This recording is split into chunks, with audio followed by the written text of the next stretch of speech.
नमस्ते दोस्तों, आप सभी लोगों का स्वागत है वापस से अपने एक नए लेक्चर के अंदर।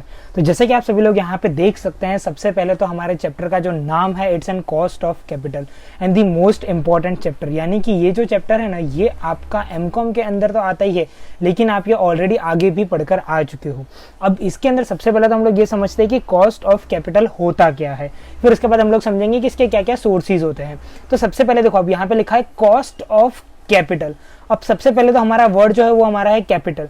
अब यहाँ पर कैपिटल को लाने के लिए, जैसे कि फॉर एग्जांपल अगर मुझे आज फॉर एग्जांपल के लिए मुझे 10 लाख रुपीज अगर चाहिए, तो अगर मुझे यहाँ पे 10 लाख रुपीज जो चाहिए, तो ये मैं कहाँ से ला सकता हूँ। पहली चीज तो ये, तो उसको हम लोग क्या कहते हैं, सोर्सेस। अब इसको लाने के पीछे जितना भी एक्सपेंस होता है, अब कोई सीधा सा 10 लाख रुपीज आपको नहीं दे देगा। अगर फॉर एग्जांपल के लिए अगर मैं यहाँ पर बैंक से भी अगर मैं लोन लेता हूँ, तो लोन के अंदर भी कुछ फॉर्मेलिटीज होती है। वो जब तक आप फॉर्मेलिटीज को पूरा नहीं करोगे, और वो फॉर्मेलिटीज के अंदर भी वहां पे कुछ ना कुछ कहीं ना कहीं पे चार्जेस होते ही है। तो वो चार्जेस जब तक आप पे नहीं करोगे, तब तक वो जो लोन है वो आप लोगों को मिलेगी नहीं। मतलब कि जो आप लोगों को पैसा चाहिए वो मिलेगा नहीं। तो उसको हम लोग क्या बोलते हैं यहाँ पे, कॉस्ट। मतलब कि ये जो पर्टिकुलर कैपिटल को लाने के लिए जितना भी कॉस्ट लगता है, उसको हम लोग बोलते हैं कॉस्ट ऑफ कैपिटल। अब बारी आती है यहाँ पर, ये हम लोग कैपिटल ला कहाँ से सकते हैं। तो यानी कि यहाँ पर हमारे पास डिफरेंट वे है जहां से हम लोग हमारा कैपिटल को रेज कर सकते हैं। उसके अंदर सबसे पहला जो है वो है हमारा इक्विटी शेयर कैपिटल। मतलब कि मैं यहाँ पर इक्विटी शेयर से पैसा ले सकता हूँ। दूसरा मेरा है ओनर्स फंड या तो रिजर्व एंड सरप्लस, जिसको हम बोलते हैं KR। तीसरा है मेरा प्रेफरेंस शेयर कैपिटल। चौथा है मेरा लोन। तीसरा है मेरा डिबेंचर। तो इस तरीके से यहाँ पर मेरे पास डिफरेंट टोटल 5 तरीके से है जहां से मैं पैसा ला सकता हूं। अब हर एक के खुद के कुछ नाम है। जैसे कि अगर बात करता हूं यहाँ पर इक्विटी शेयर से अगर मैं पैसा लाऊंगा, तो उसको मैं यहाँ पर क्या बोलूंगा, KE। अगर मैं यहाँ पर रिजर्व एंड सरप्लस से पैसा लाऊंगा, तो उसको क्या कहा जाता है, KR। अगर प्रेफरेंस शेयर से पैसा लाएंगे तो उसको हम लोग क्या बोलते हैं, KP। और लोन को तो यहाँ पर एज इट इज लोन ही कहा जाता है। और यहाँ पर अगर डिबेंचर से पैसा लाएंगे तो उसको हम लोग क्या बोलते हैं, KD। अब ये जितना भी हम लोग पैसा लाते हैं, उसके ऊपर वहां पर कुछ ना कुछ परसेंटेज होता है, या तो फिर कितने परसेंटेज हमको उसके ऊपर इंटरेस्ट पे करना है, क्या सारी चीजें होती है। तो उसका कैलकुलेशन हमको यहाँ पे करना पड़ता है, जिसको हम लोग कहते हैं कॉस्ट ऑफ कैपिटल। अगर मैं इक्विटी से पैसा लाऊंगा, तो इतना परसेंटेज ऑफ कॉस्ट जो है वो मेरा क्या होगा, लगेगा ही लगेगा इक्विटी शेयर से पैसा लाने के लिए, प्रेफरेंस शेयर से पैसा लाने के लिए, डिबेंचर से पैसा लाने के लिए। तो उन्हीं सब के यहाँ पर क्या है, फॉर्मूलाज देके रखे। कॉस्ट ऑफ इक्विटी यानी कि KE का फॉर्मूला क्या कहता है यहाँ पे, कि D1/P0 × 100 + G।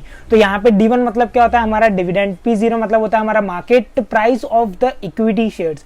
G मतलब होता है हमारा ग्रोथ रेट। अब अगर हमको यहाँ पे D1 नहीं दिया है, अगर D0 क्वेश्चन के अंदर देके रखा है, तो D0 + D करेंगे तो यहाँ पे डायरेक्टली हमको क्या मिल जाएगा, हमारा D1 मिल जाएगा। D0 मतलब क्या होता है, dividend of the last year होता है। तो इस तरीके से यहाँ पर क्या है, हमको सारी चीजें, मतलब कि हमारा जो ये कॉस्ट ऑफ इक्विटी है वो हमारा ये फॉर्मूला देके रखा है, हमेशा ये परसेंटेज के अंदर ही मिलेगा। और ये जितने भी चीजें यहाँ पे यूज हुई है फॉर्मूला के अंदर, उसका क्या मतलब होता है, तो वो चीजें यहाँ पर एक्सप्लेन करी हुई है। कॉस्ट ऑफ प्रेफरेंस शेयर्स जो है उसका अलग से भी यहाँ पर हमको एक फॉर्मूला देके रखा है, कि KP = D/P × 100। तो ये जो भी हमारा D/P × 100 है, इसके अंदर D का मतलब क्या है, हमारा डिविडेंड, और P का मतलब क्या है, हमारा market price of the share. इस तरीके से। और यहाँ पर डिबेंचर के लेके देके रखा है KD के फॉर्मूले में ध्यान रखना, KD 2 तरीके से काम करता है। KD सबसे पहला होता है बिफोर टैक्स, KD होता है आफ्टर टैक्स। उसके अंदर भी दोनों चीजें, डिबेंचर 2 होते हैं, एक होते हैं इररिडीमेबल, एक होते हैं रिडीमेबल डिबेंचर। अब जो हमारे रिडीमेबल डिबेंचर होते हैं उसका थोड़ा बड़ा सा फॉर्मूला है, और जो इररिडीमेबल डिबेंचर होते हैं उसको तो हम लोग डायरेक्टली यहाँ पे सॉल्व कर सकते हैं। तो ये जितने भी फॉर्मूलाज है, सारे फॉर्मूलाज आप लोगों को यहाँ पे नोट डाउन कर लेने हैं पहले, और फिर जब हम ये सम पूरा चैप्टर सॉल्व कर रहे होंगे, तो उस टाइम पे वहां पर आप लोगों को ये फॉर्मूला की शीट को रेफर करते जाना है। रिजर्व्स एंड दी सरप्लस, या तो आप बोल सकते हो रिटेन अर्निंग का फॉर्मूला, जिसको हम बोलते हैं KE, या तो फिर आप बोल सकते हो KR रिटेन अर्निंग्स, या तो फिर हमारा हो सकता है यहाँ पे रिजर्व्स। तो इस तरीके से यहाँ पर KR का फॉर्मूला क्या कहता है, कि KE 1 - B 1 - TP। तो इसके अंदर B मतलब क्या होता है, हमारा ब्रोकरेज, और TP मतलब क्या होता है, हमारा पर्सनल टैक्स। तो ये सारे जो फॉर्मूलाज है, ये सारे हम लोगों को यहाँ पे याद रखना है। लोन को लेके कोई भी फॉर्मूला नहीं दिया है, ये मैंने आपको पहले ही बता दिया। और ये फॉर्मूला के बेस पे ही हमारा जो पूरा चैप्टर है वो हम लोग यहाँ पे सॉल्व करने वाले हैं। तो मिलते हैं अपने नेक्स्ट लेक्चर में। तब तक के लिए आप इस वीडियो को कर दो अपने फ्रेंड्स के साथ शेयर्स, और यहाँ पर हम लोगों ने हमारे एमकॉम के जितने भी चैप्टर्स है या तो आप बोल सकते हो जितने भी सब्जेक्ट है जो प्रैक्टिकल वे में है उनके सारा हमने एक कोर्स बनाया हुआ है। आप उस कोर्स को वहां पर एक्सेस कर सकते हो, उसका जो भी डिस्क्रिप्शन में लिंक मेंशन करा हुआ है मैंने, आप वहां से उसको एक्सेस कर सकते हो, या तो इन बिटवीन द वीडियो आप लोगों को वहां पर सारी इन्फॉर्मेशन मिल जाएगी। और बहुत ही ज्यादा अफोर्डेबल प्राइस में रखा हुआ है, जिससे क्या है कि आप लोगों को भी वहां पर आसानी रहे और आपका पॉकेट फ्रेंडली होना बहुत ज्यादा जरूरी है। तो मिलते हैं अपने नेक्स्ट लेक्चर में, तब तक के लिए bye and thank you so much.